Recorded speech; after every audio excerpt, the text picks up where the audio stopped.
Oh, hey there. How you doing? It's just feeding the animals.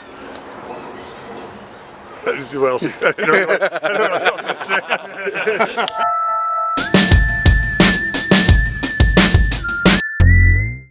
Hey, we're here with the future president, Ben Hartnell, from Westerville, Ohio, and he's for more beard. Lower taxes, more beard, absolutely. Absolutely.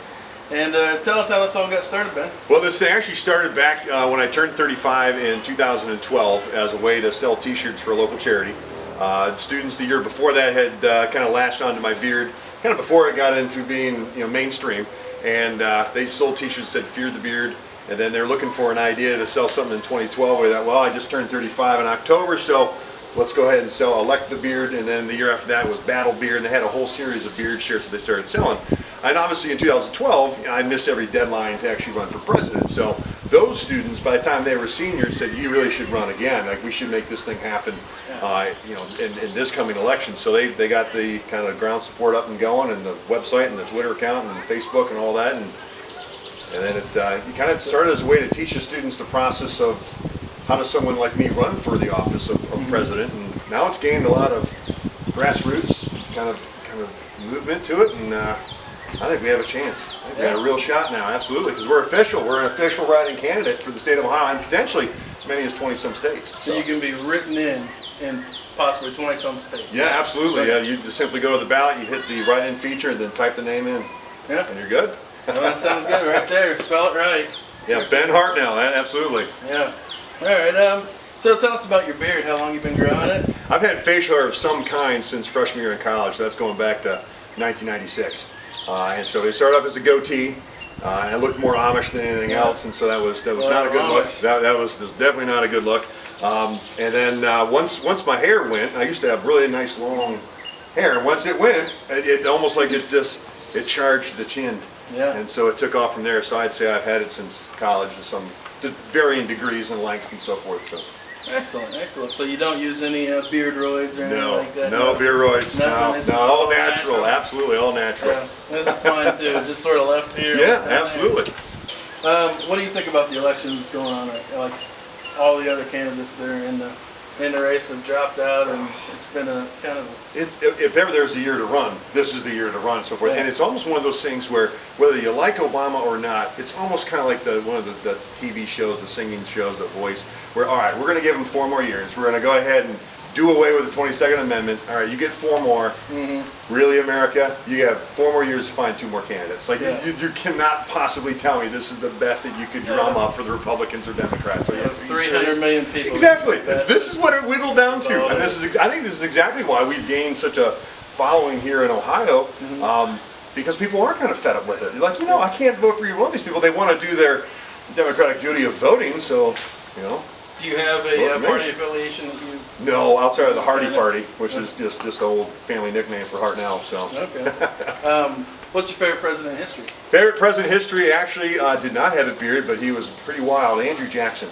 Andrew Jackson. He had the kind of crazed look in his eye and so forth. So Andrew Jackson, and then you step over to the side with a phenomenal mustache. And probably the last president actually could beat all of us up would be Teddy Roosevelt. Yeah. So between Andrew Jackson and Teddy Roosevelt, the 2 greatest presidents that we've ever had.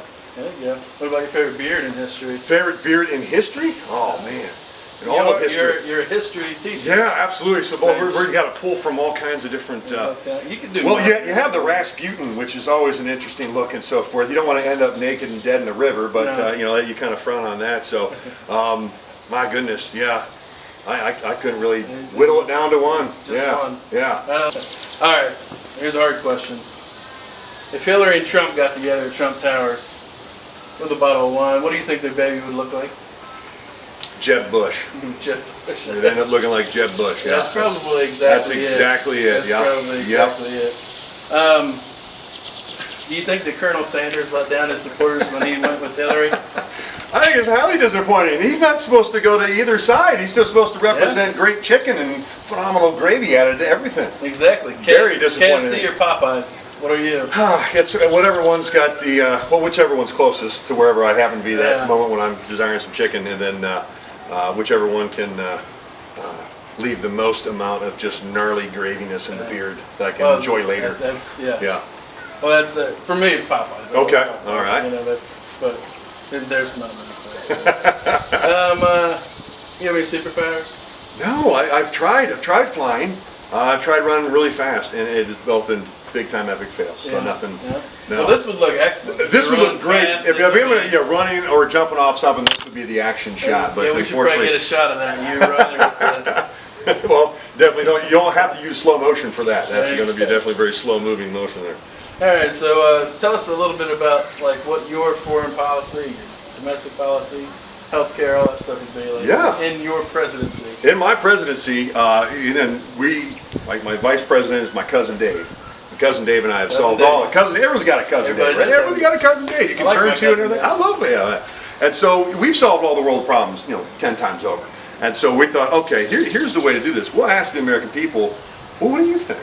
And we'll actually set up polls online where whatever the leading, vote getter is for certain issues, well, then we'll be the mouthpiece for it. Mm-hmm. It's the old adage of, I may not agree with what you say, but I'll defend to the death your right to say. And that's kind of always been our mantra with that. So whatever the American people want us to say, let us be the mouthpiece for that indeed. All right, that sounds good. How many Pokemons have you found in your bathroom? I have not found any Pokemons, but I found an actual box of the real Pokemon cards. Like baseball cards aren't worth anything. Yeah. Okay. Well, with the whole Pokemon thing going I know. on right now, do you think that our society is doomed to repeat its mistakes, just like Pokemon 20 years ago? We're doing it again. We're starting to see a lot of things that come from various decades seem to come back every 20 years and so forth. So I think it just cycles through. People kind of forget about slap bracelets, and then all of a sudden you got a slap bracelet. Like, dude, you remember slap? And then all of a sudden we've got boxes of My slap wrists bracelets. were bruised for summers. Well, backs and necks and everything else. That's what you want to use it for. Koozies or sweaty cans? Sweaty cans. Heathen. He's a heathen. Everybody. All right, Edward Snowden. How do you think he'll look in history? Hero or criminal? Oh, There's man. a lot of the people that are running right now think he's a criminal. Well, you know what? Like I said, that goes back to. I agree with what you say about defending death, the right to say it, and so forth. And there is this insatiable need to know in this country and so forth. So I think the freedom of information, we all have the right to know what's going on in the government and whatnot. Maybe the process in which he went about doing it is frowned upon, but those things that we need to know.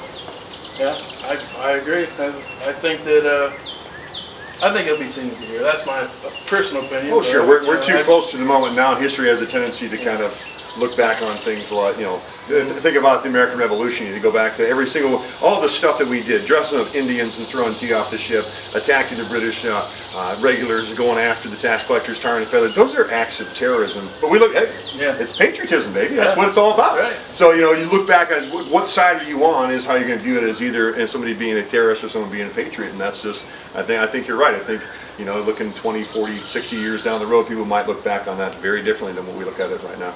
I can't agree with you more on that. All right, what do you think about Donald Rumsfeld and Dick Cheney? You think they're really lizard people from some other You know what? I don't know if we can actually say this on camera because then they will get us. I've never actually seen the tales. Yeah, I know. It's one of those things where you read enough of those conspiracy theories. Yeah. You're like, no, and then all of a sudden 12 hours go by, you've just, you've turned into a wreck, you haven't slept, and you believe in everything. So, including the fact that maybe Jackie Kennedy is the one that killed JFK from inside the car. See enough of that stuff, and there it is. Blew my mind. There it is. It happens. It just blew my mind. I really don't have anything else. Do you have anything else that you want to tell our listeners or anything like that, or your listeners? Well, like I said, this election, you've got a very simple choice. You want to be a write-in candidate. You want to pick me, Ben Hartnell, type that name in, and certainly support you guys here, the absolute Beards of Legend, and go visit them and get all their great merchandise. That's as American as it gets right there. There you go. What's your website? It is electthebeard.com. Electthebeard.com. We do have one more question I almost forgot about. Under your presidency, will there be a tax credit for bearded guys, and how will that all work out? Will it be length?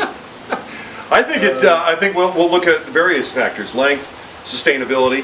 How long have you had it? Are you a true beardster? Have you had that? Or are you more along the trendy types and so forth? Just a hipster. Yeah, exactly. So I think that we'll weigh all those options, but I absolutely should. What's your favorite kind of popsicle? Be the bomb pops, isn't that the red, white, blue? Yeah, right. Absolutely. Which one had the gum in the bottom of it? Oh, I don't remember that. Might be one one of those too. So yeah, I absolutely. remember that one. But all right, well that's all we got. Thank you guys very much. Appreciate it. Vote the beard. Vote the beard.